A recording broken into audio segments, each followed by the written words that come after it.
because I'm having a lot of fun. So, who here has built or uses Bitbucket pipelines? Anyone?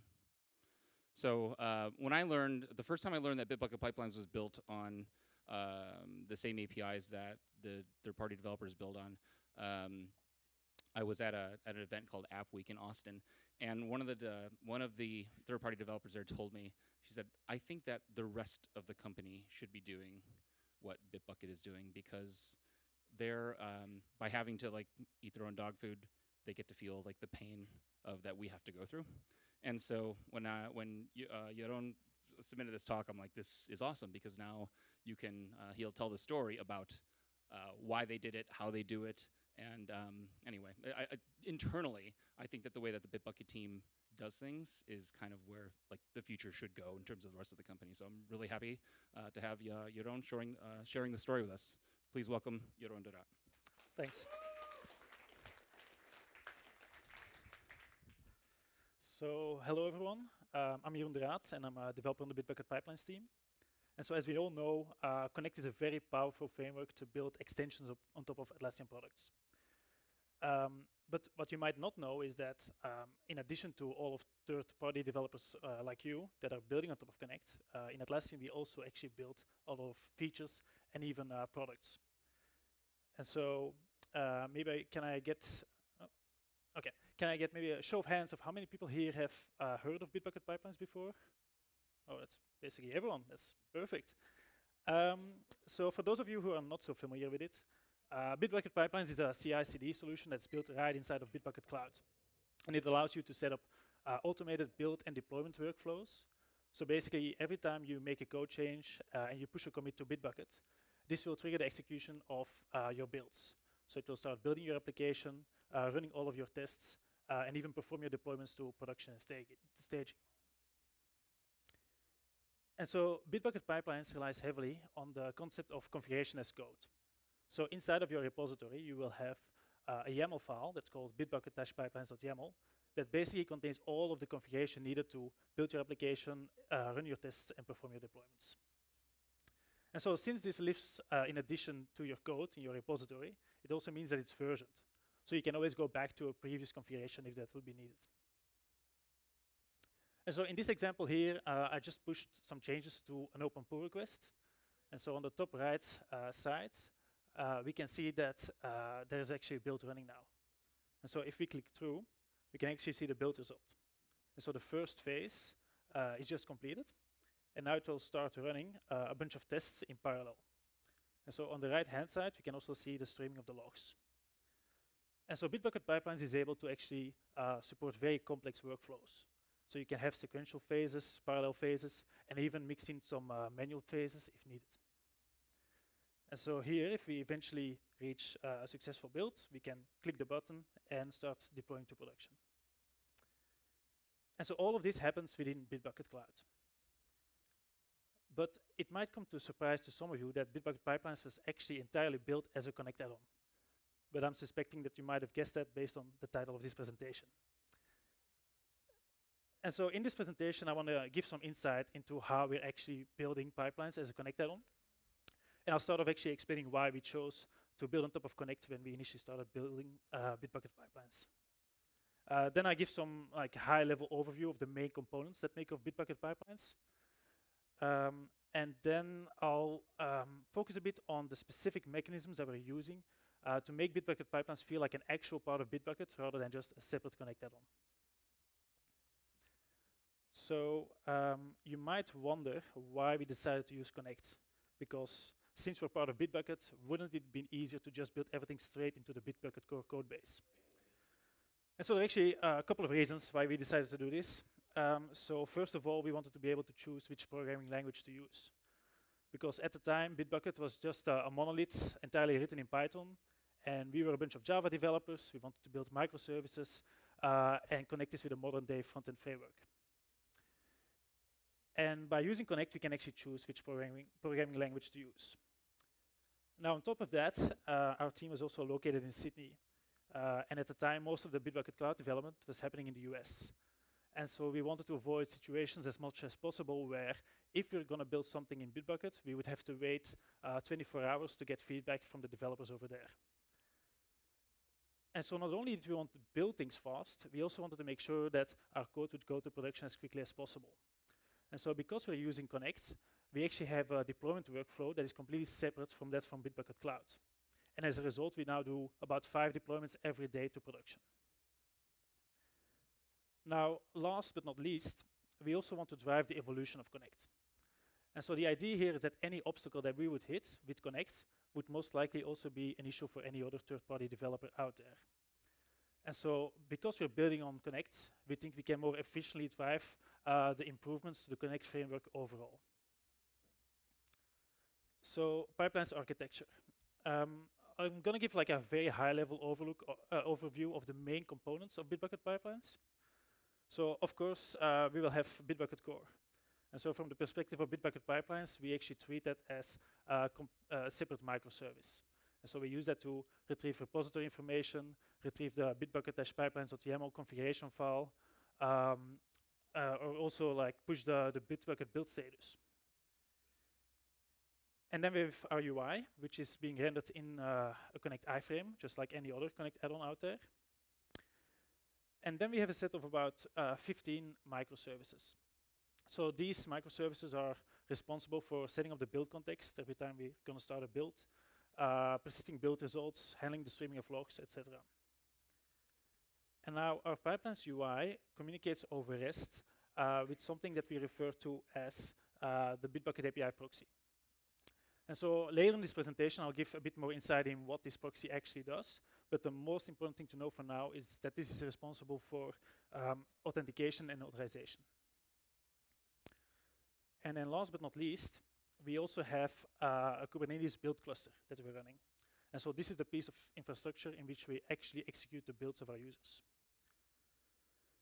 So for those of you who are not so familiar with Kubernetes, Kubernetes is a Docker or container orchestration engine. And so basically, to put it very, very simply, you can give a bunch of servers to Kubernetes, and then you give it a bunch of workloads, and Kubernetes will actually schedule the execution of these workloads on these servers.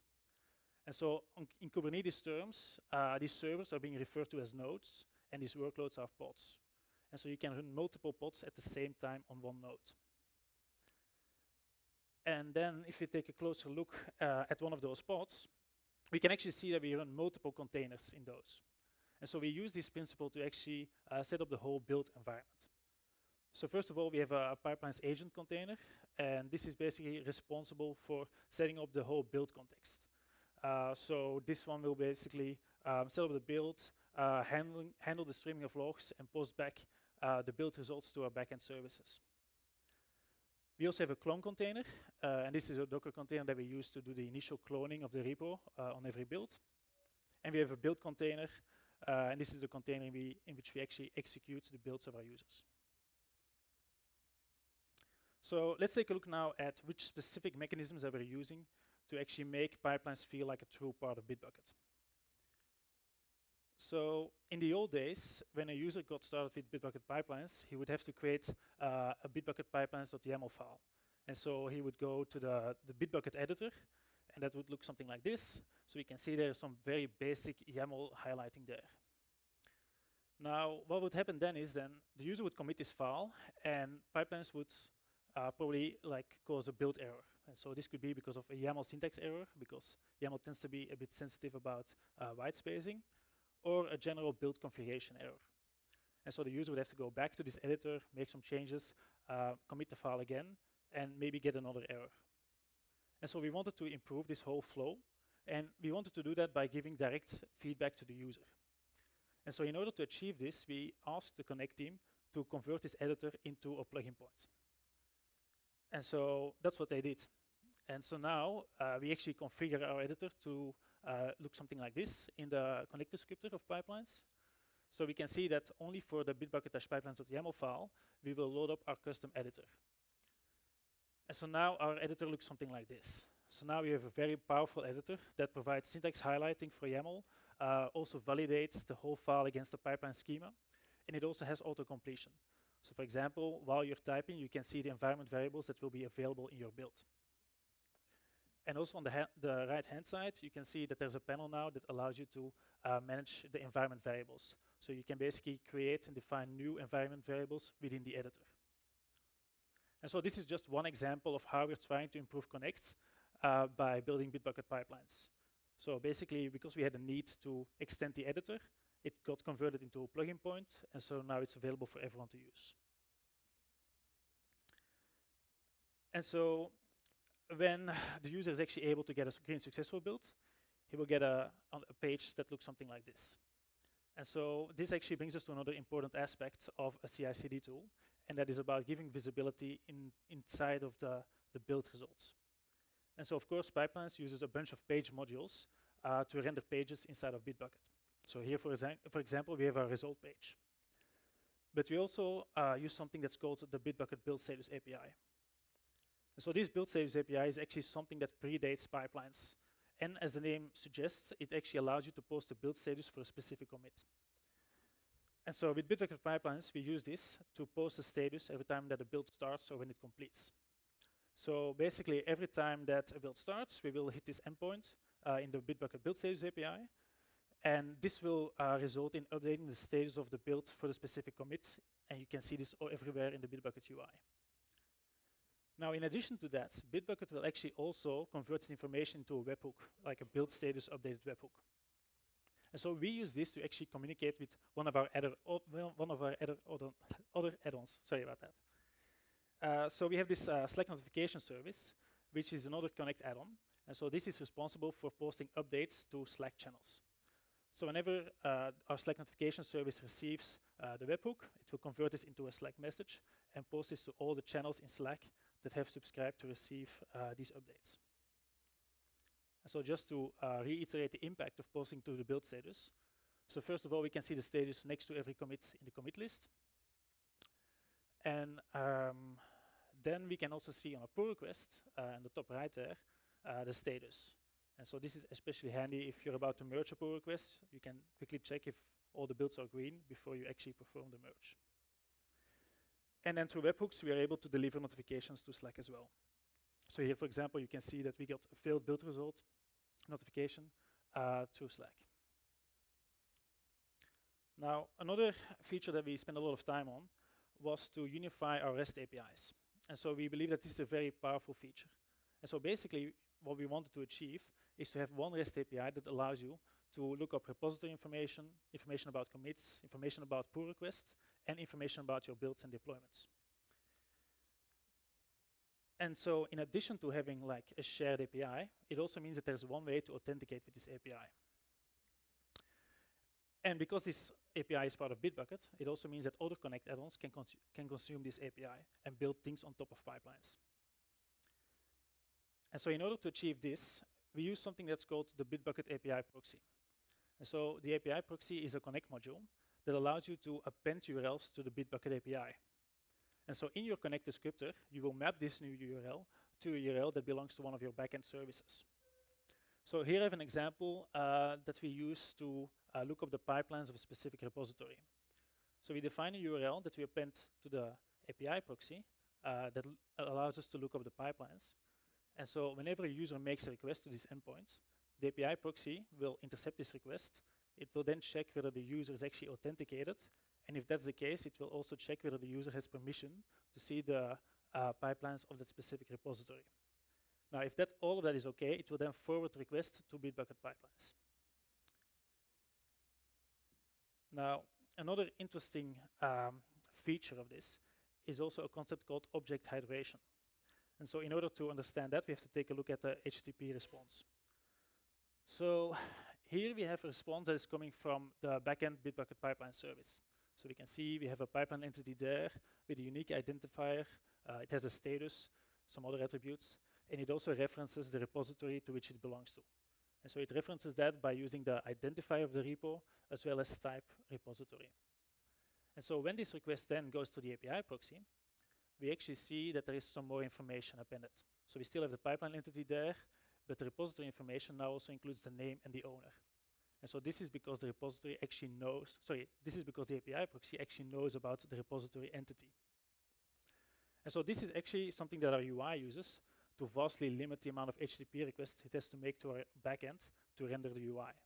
So for example, if our UI wants to show a pipeline with repository information, it now has to just make one request to get that pipeline, and that response will then also include the repository information. Now, let's take a minute to also talk about Connect add-on management. So if some of you have built a Connect add-on and you've been evolving it over time, you might have run into the scenario where at some point you want to add additional Connect modules. And so unfortunately with Connect, that is not so straightforward, because every time that someone installs your descriptor, a specific version of that descriptor gets installed into the account of the user. Now, luckily, Bitbucket has an endpoint that allows you to post a descriptor upgrade for a specific account. And so this works very well if you just have a handful of accounts. But if you're in the case of Bitbucket Pipelines, where you have millions of installations, upgrading all of these is a process that literally can take multiple days to complete. And so that is why the Bitbucket Connect team built something that they internally refer to as shared apps. So in a traditional Connect app, you have a descriptor, and every time someone installs your descriptor, a specific version of that gets installed. Now with the shared app, there's only one descriptor, and during every installation, that descriptor just gets applied to every account. And so this allows you to do seamless upgrades, because now you can just upgrade to one descriptor, and then all these changes will be propagated to all of the accounts. Now, if you're on a shared app, you can also use a new interesting feature that's called custom webhooks. So Bitbucket already has a wide range of webhooks that allows you to listen to pull request updated events or whenever someone pushed more changes to your repository. And so now Bitbucket added the ability for add-ons to actually publish and define their own webhooks. And so this allows other add-ons to listen to these webhooks. And so we use this principle with the delivery of notifications of deployments. So whenever someone does a deployment in Bitbucket, we will actually use this to send a notification. And so in order to achieve this, we first hit the Bitbucket custom webhooks endpoint. And so the endpoint will, in the payload, contain all of the information of this deployment. And then Bitbucket will send this to all the Connect apps that are listening to this. And here again, we have our Slack notification service, which is listening to this webhook. And this Slack notification service will then convert this again to a notification that will be sent out to all of the Slack apps that are listening to this. Oh, these are not the right slides. Let me get through this. Okay. So eventually, then in Slack, we can see notifications. So here, for example, we can see that a notification to our test or staging environment was successful. And so all of this is powered through these custom webhooks. So this brings us to the end of my presentation. I hope I was able to give you some insight into how Pipelines operates as a Connect add-on, and more broadly, how you can build very powerful extensions on top of Bitbucket. Thank you very much.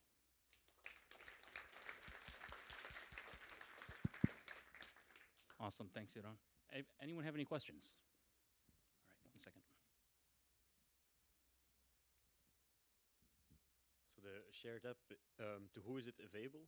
Can every single vendor out there just say this is shared app and it ends up to all Bitbucket instances? Yes. So if you have a shared app, you can go actually to your account management settings. And in there, there's an option now to actually manage your apps, and you can define a new app. So you can like point it to your descriptor.